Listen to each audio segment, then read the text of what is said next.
So let's go ahead and start. Welcome. Hello. Hi. Hey. My name is Kelsie. Today I'll be talking about Creole and Cajun culture, which can be found in Louisiana and other states. I'll be mostly talking about Louisiana today. It's what I'm most familiar with. When I was 8, so very young, my aunt married a man who was Cajun from the south part of Louisiana, and suddenly my Irish-Italian family became Cajun. We had to learn the dances, we had to learn the slang. Every time we went to their house, we had to make gumbo, jambalaya, etouffee. So it's become a culture that I really love and can't wait to tell you about it today. So let's get started. Come on, computer. Okay, so these are the two flags. This top flag is the Cajun flag, and this bottom flag is the Creole flag. These are two different groups of people that live in Louisiana. Does anyone know who originally owned Louisiana? Which country owned Louisiana? France. France, yes. It was not the British. It was not a British colony. So that's why we have these symbols of the French royalty. It is, yeah. Mm-hmm. Yes. Mm-hmm. As well as we have West African influence, which we'll talk about later. So Louisiana, it's here on our map of the United States. The capital is Baton Rouge, which is right about here. The largest city you may have heard of before, it is New Orleans. Sure. Yeah, there's a big party there. Actually, lots of parties. And a lot of good places to eat. The official languages of this state are French and English. Okay? This is not normal in the United States. Usually it's just English and some people speak Spanish. Yeah. The local government, they're called parishes. Normally in the United States, we call local governments counties. It's all these little blocks. Yeah? But in Louisiana, it's the only state that calls them parishes. Yeah? It kind of shows how religious these people are. They're very religious. Yeah? Extremely religious. And this part of the United States became a French colony in 1682. So actually, the French colony actually went all the way up, yeah, to Canada, and there was also another French colony over here. We'll talk about that part of the French colony in a minute. We're there. So the Creoles, there's two different groups, Creoles and Cajuns. So the Creoles, these are French, Spanish, African American, and Native American people who were in that location of Louisiana when it was a colony. Okay? The Cajuns are going to come from Canada. The Creoles were always there. Yeah? They were born there. They were not born in Spain. They were not born in France. They were not born in Africa. Yeah? So it was a child born in the colony of France, or the French colony, and they were the first people to live in Louisiana. These people were prisoners. What a great idea! Just like Australia with the British, yeah? We'll take all of our prisoners and put them on our new land. There's a lot of stories about how they took these prisoners and the prisoners would have to live there maybe 2 or 3 years. And you have to understand, in France, there are no hurricanes. Yeah? Louisiana, a bajillion, a lot of hurricanes. And so, when these people moved here, it was horrible. Yeah? you have houses little houses made of wood, not strong houses. And then every summer, usually maybe 6, hurricanes come by, destroy the houses, kill the people. So you send more prisoners. A great system to free up your prisons. Yeah. These people, since they were French, they're mainly Roman Catholic. Yeah? So Catholic people. And when the colony was French, they had a 3-class system. In the British colonies, there were 2 classes, white people, black people. But in the French colony, there were 3 classes.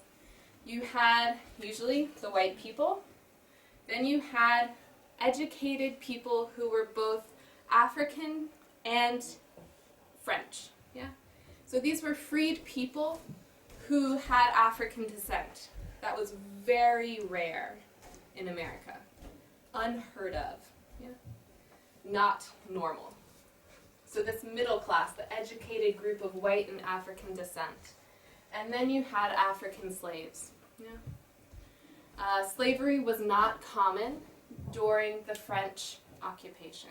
When the French ruled Louisiana, slavery was not common. That comes later, when the British come. So these are our Creoles. So, something important happens.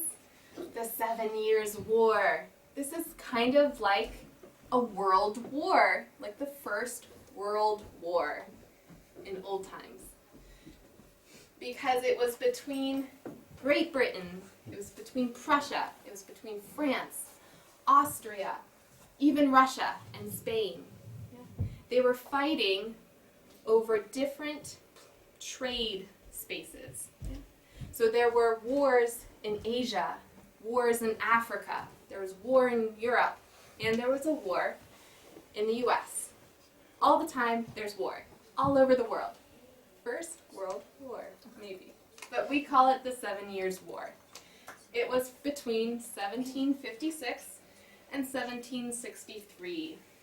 We call it, in North America, the French and Indian War. So yeah, this was, sadly, a huge loss for France. Dun, dun, dun, sad. Because the French lose their Canadian territory, and they lose the Louisiana territory. Yeah. They decided to focus on the war in Europe and say, okay, colonies, we give you up. We need to focus on the French territory, the one in Europe. So Spain ended up winning Louisiana, Cuba, and the Philippines. The war ended with the Treaty of Paris, and part of the Treaty of Paris was the expulsion of the Acadians in Canada. Oh no, what does that mean? Hold on. I'll tell you. The Great Expulsion of the Acadians. So these people that live in Canada, that were part of the French colony, the British get their land and they say, get out or we'll shoot you. Yeah? So of course they leave. Yeah? Usually they left to the 13 American colonies. A lot of them went to Massachusetts, and several of them went to France. But on their way back to France, they were like, oh, maybe we should go to Louisiana. So a lot of them, instead of going to France, go to Louisiana. And so in 1762, Louisiana becomes a Spanish colony, and it allowed people from Canada, the French people, to move to Louisiana. And it was okay. Nothing bad would happen to them. They're Roman Catholic, we're Roman Catholic, we're brethren. Yeah. That was the understanding between the Spanish and the French. We have similar cultures. It's okay if they come. And these people from the north are called Cajuns. Yeah. So we have the Creoles, who were born in Louisiana, And the people from Canada who came down are called Cajuns. They moved to rural areas in Louisiana, in the south. So the first picture I showed you of the swamps, that's where they live. So much fun.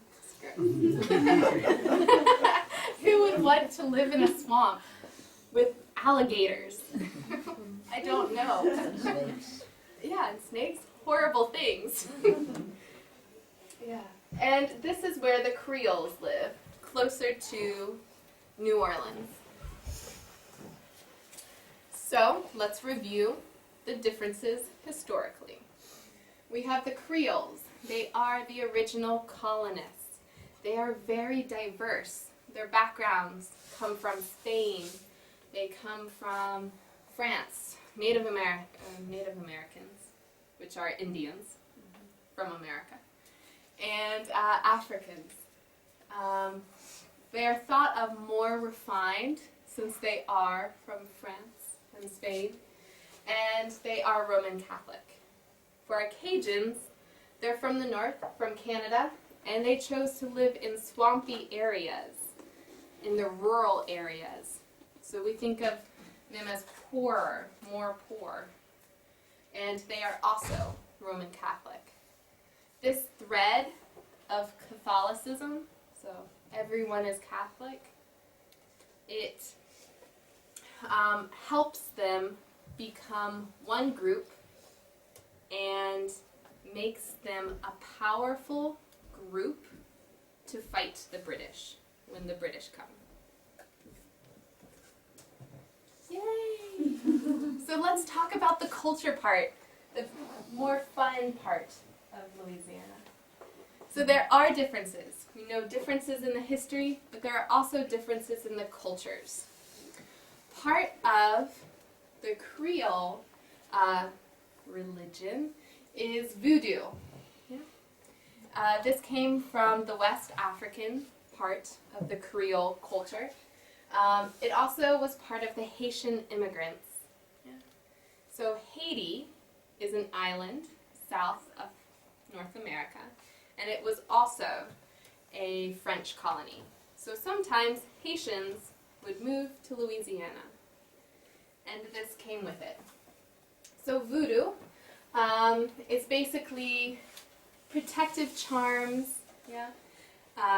maybe sometimes spells or exorcisms. Are we understanding? These are very difficult words. Okay, when something bad happens to you, you go to this lady, a voodoo queen, and you say, "Help me!" And she mixes some herbs, and she puts it in a bag, and you wear the bag around your neck. Yeah, amulet or charm. So yeah, there were voodoo queens. These were women who helped people with their problems.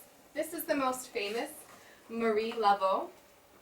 Her grave in Louisiana right now is more visited than Elvis's grave. She's a special lady. You should know her. Is she still alive? No, she's dead. She lived in the 1860s. But she helped people. She helped sick and poor people. She didn't only do voodoo things. She was a Roman Catholic. So she encouraged people to go to church, but also, you know, let's make some gree-gree. And that's what these are, gree-gree. They are what we would call voodoo dolls. I've learned in my research that voodoo dolls are not used to harm people. No, they're used to help people, actually. So you put the picture of your loved one on there, on the doll, and there are 4 points on the doll, and depending on whether you want them to be loved, to be happy, to have good health, to be rich, you kind of like squeeze that part, yeah? And so it's not to harm people, it's to help the ones you love, yeah? Or to help someone that is in pain. Does it work? I don't know. Clearly, I have to find a voodoo queen next time I go. So yeah, and this culture of voodoo was able to become popular because in Louisiana, this is very different from the rest of the United States. Families of slaves were not separated. If you had a child that was less than 14 years old, you took the child with you, and the mom and dad were able to travel together. In other parts where, like, I'm from, where Chris is from, you sell every member of the family, and they go different ways. But in Louisiana, this didn't happen. So another part of just Louisiana culture in general, both Creoles and Cajuns celebrate this. This is carnival season, and these are pictures from the big party in New Orleans that happens every year. Carnival season begins with Epiphany. Does anyone know when Epiphany is? It's the last Sunday of Christmas. Yeah. So we celebrate, for Roman Catholics, we celebrate Christmas on the 26th? 25th. Clearly I'm celebrating a different Christmas. But Epiphany is usually January 10th, or January 11th. So this goes all the way until Mardi Gras. Mardi Gras is Fat Tuesday. It's French. And this is the day before Ash Wednesday, before Lent. So this is the day you eat everything, you party hard, and then you are very religious the next day. And then you fast. Yeah, exactly. You have to get fat in one night so you can fast all 40 days. This was historically the debutante season. So in the south of the United States, when rich young girls turned 16, they would have a huge party and say, "Ha ha, you can marry me now. Who wants to marry me?" And so this was the season, January, February, March, that girls would say, "Hi, please marry me."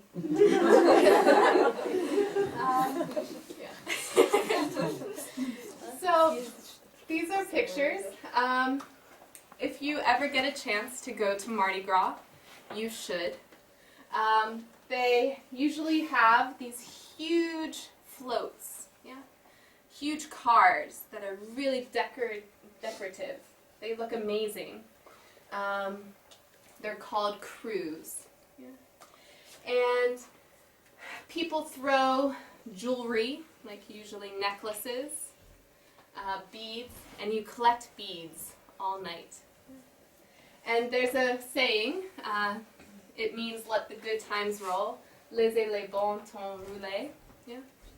It means let the good times roll. And that's a theme throughout Louisiana. Anytime we can party and get people together, we'll do it. People always carry like extra sausages with them. They carry their instruments with them. They're always ready for a party, which we'll see.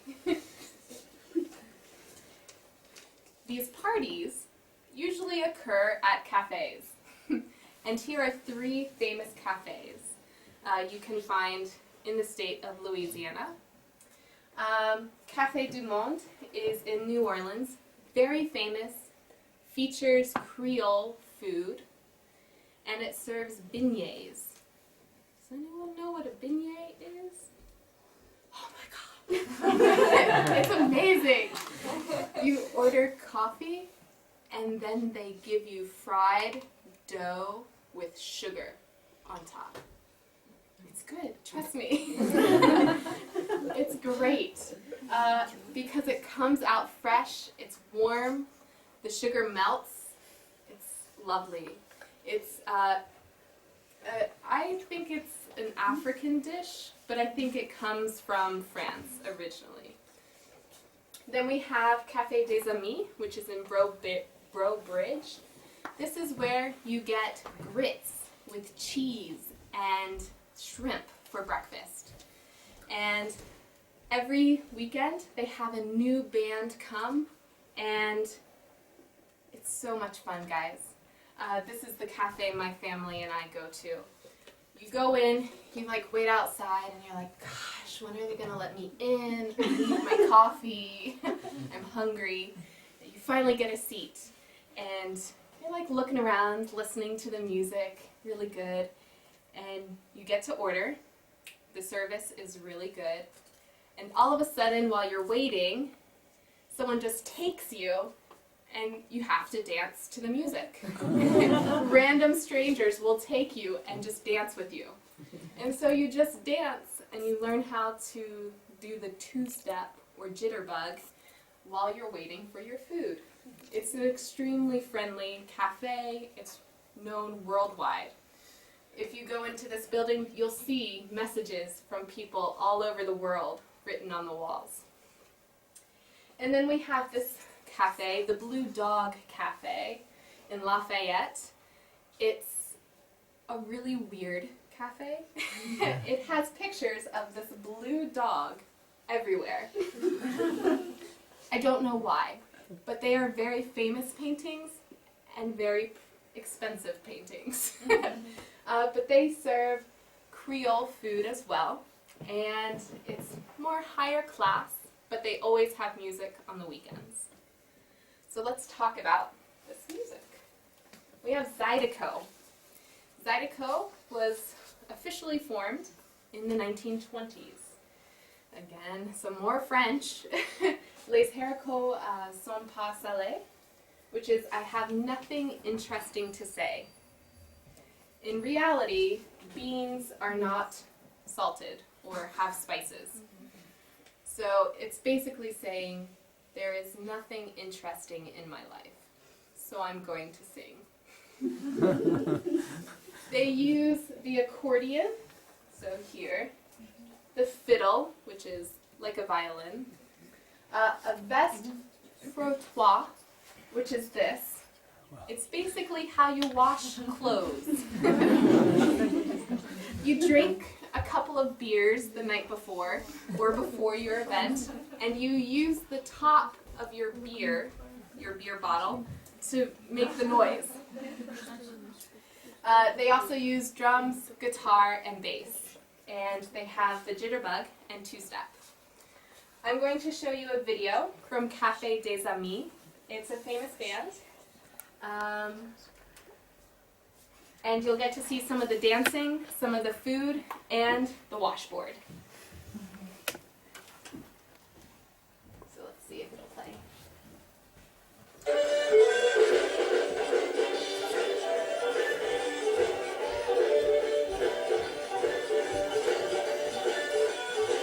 We have the accordion. And people are just dancing. It's crazy. These people are probably strangers. Can you imagine being that server, that waitress?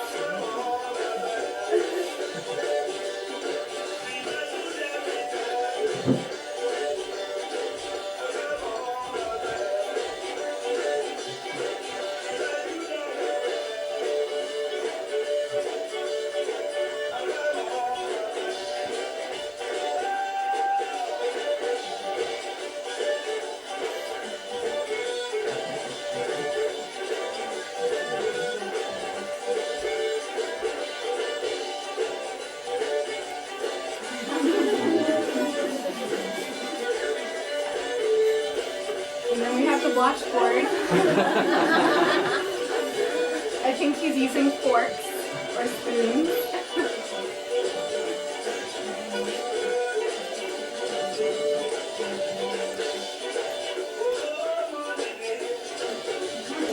There you are, like you're sitting at the table, people are dancing around you. It's a great cafe. Here's the writing on the walls.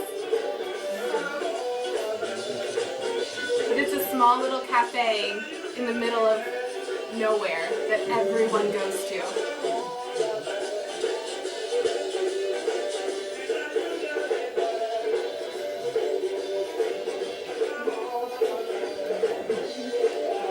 So that's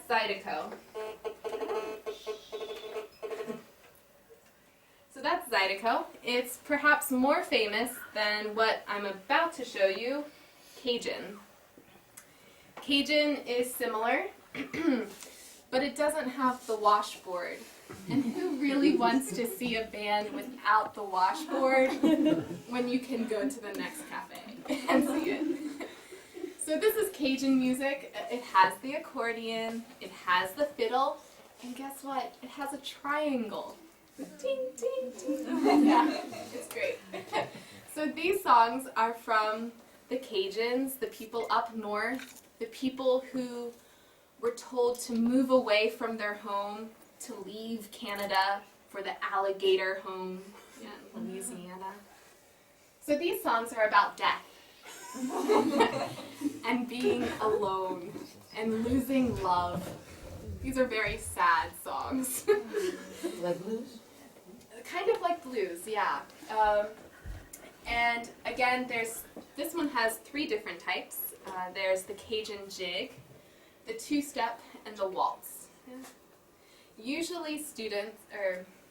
Usually people, when they live in Louisiana, when they are young in school, for gym class, they learn how to dance, these dances.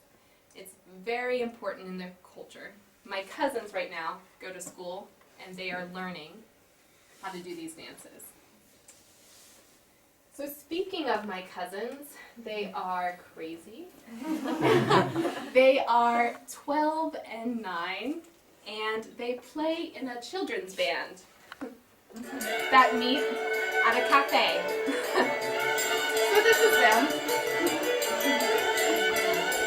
We have our fiddles, you hear the triangle, guitars. This is my cousin. And my cousin. The guitar is too big for him.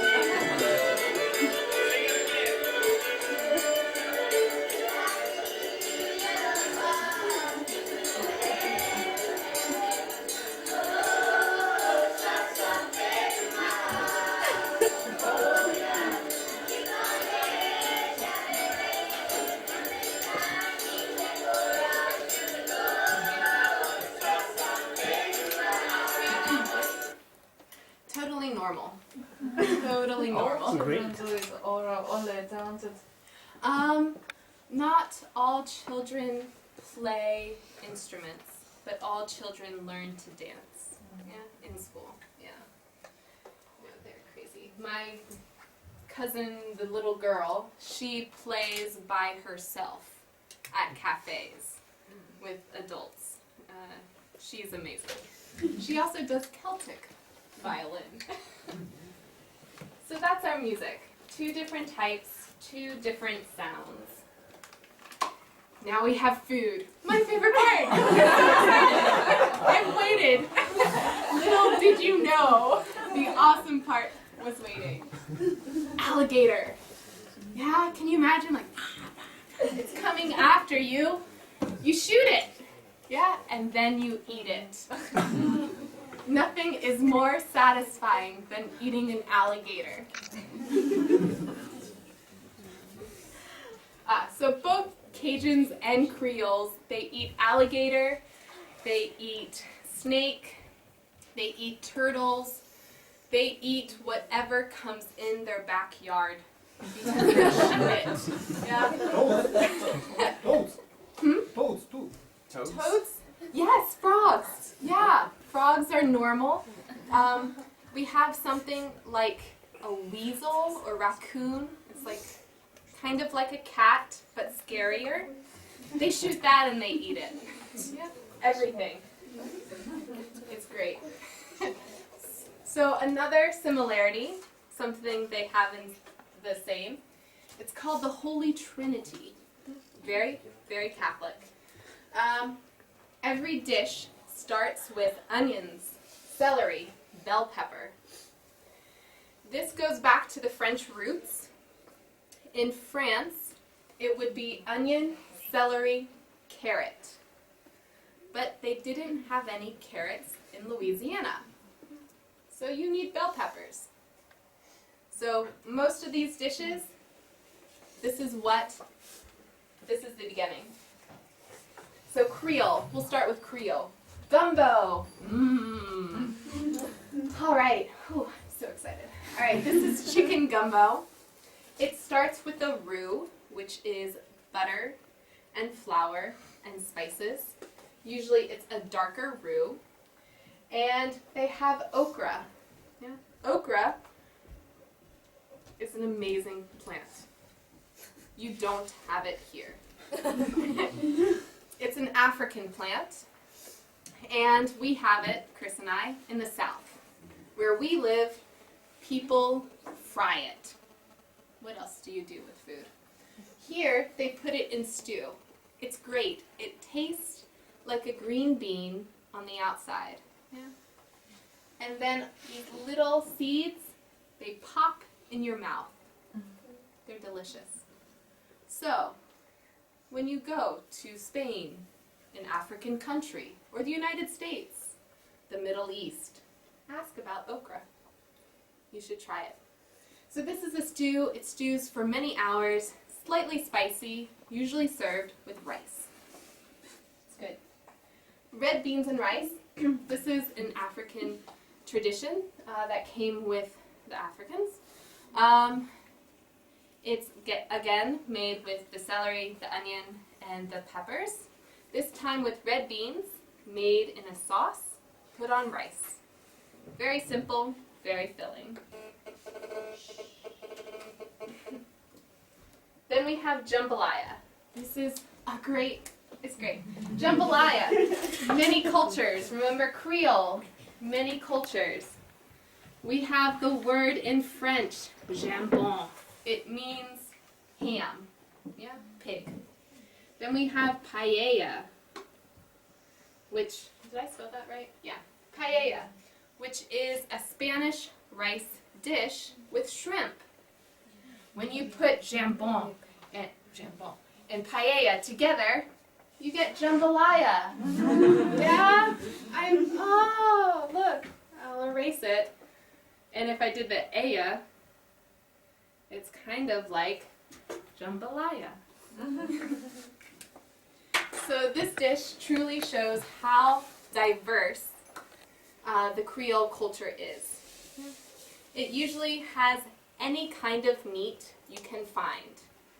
Usually seafood, chicken, ham, rice, yeah, and then some vegetables. It's a great dish. It's an American version of paella.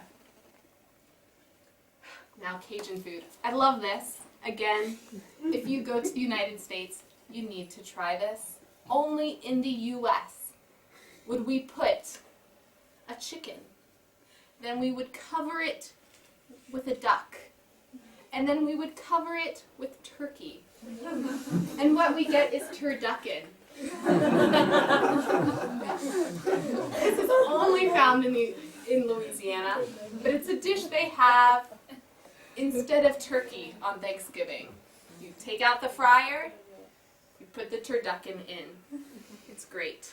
It's really hearty. A lot of the Cajun food is going to be meat-based. It is cold food or hot? It's hot. Usually you deep fry it, like a French fry. Now sausages. Cajuns love sausages. So do I. So we have andouille. Andouille goes in jambalaya. It goes in gumbo. Anytime you need ham, you go to andouille. We have boudin. Boudin is great. It is pork meat with onions, with rice, all in like pig stomach. I don't know if you know that. Like sausage, yeah, it's in the shape of a sausage. So you have a whole meal in the shape of a sausage. You can go with your boudin and eat it. Yeah. It's the first form of fast food. It's great. Then we have chorizo, which is like chorizo, Spanish chorizo, spicy sausage, chorizo. And then choudin. Does anyone know what choudin is? Americans hate this. Americans hate this. It is pig stomach that has been stuffed with spices and organs and rice. It's good. It's good. Normally, in the U.S., we don't eat that stuff, except for in Louisiana. You cut it up, you fry it, and it's delicious. Really good. Then we have gratin. Has anyone had this before? Very popular in the south of the United States. It's pig skin that has been fried. So you take the skin of a pig, you put salt on it, and you deep fry it. It's delicious. You smell like pig for the rest of the day, so you stay home. But you have a delicious meal. We have étouffée, which is like the beans and rice from Creole culture. Shrimps. But this is basically a shrimp stew that is served with rice. Yeah. Very spicy, very good. Starts with the roux and the Holy Trinity. And then, again, pepper jelly. This is seen throughout all of Southern America. Chris is nodding his head in the back. Yes. Oh my God. If you go to a dinner party in the United States and you are asked to bring a dish, you bring this. Yeah, you bring this. Basically, you go to Walmart, you buy cream cheese, some crackers, and then usually you have made your own pepper jelly. What it is peppers that you make sweet with vinegar. Yeah, so you add vinegar and you add sugar, and it becomes this spicy, amazing jelly that works great on crackers. And it looks easy, and people are like, oh, you brought that? I brought a cake. But this is the dish that wins everyone over. Everyone loves this. It is so simple and so delicious. Pepper jelly from Louisiana. So the last thing, it's about those parties they love to have in Louisiana. Crawfish boils. Crawfish are like baby lobster that live in the bayou, in the water around Louisiana. So what you do is you take a pan, you put in some corn, you put in some potatoes, and you put in some crawfish. You put in some Louisiana spice, which you can buy anywhere. It's sassafras. And some lemon, and you just cook it for like an hour. And people love this. This happens all the time. My grandmother was in Louisiana last weekend. She said, Kelsie, you'll never believe what they made me do. My grandmother is 70. They made her go to the bayou and catch crawfish. Or the crawfish boil. So yeah, they're serious about the crawfish boil. You just basically get some newspaper. When it's finished cooking, you lay it out and you eat it like lobster. Very delicious, very filling, and of course there's music along with this. So, very Louisiana. So that ends my presentation. Do you have any questions? You used some French words in your speech. Do you speak French? I speak a little French. I used to. What about your aunt's husband? Does he Yes. speak two languages? He does, and my cousins. They grew up in Louisiana. It's taught in the schools. Any other questions? Kelsie, Yeah. how your 70-old relative catch crawfish? Yeah. So just like any other like lobster or crab, you take a cage, so a box that you've put food in. Rotten meat to the... Yeah, raw meat or something that's gone bad, and you throw it into the bayou Okay. and you sit. I don't know what she did, but that's normally what you do. And then you just pull it out. You can catch them by foot, by hands. By hands? But, Maybe. but I think you're That'd be difficult. It might be difficult. They have for her. claws. And yeah. And they live on like the ground, so you have to go down and get them. Anything else? Okay. Well, thank you for coming. Thank you.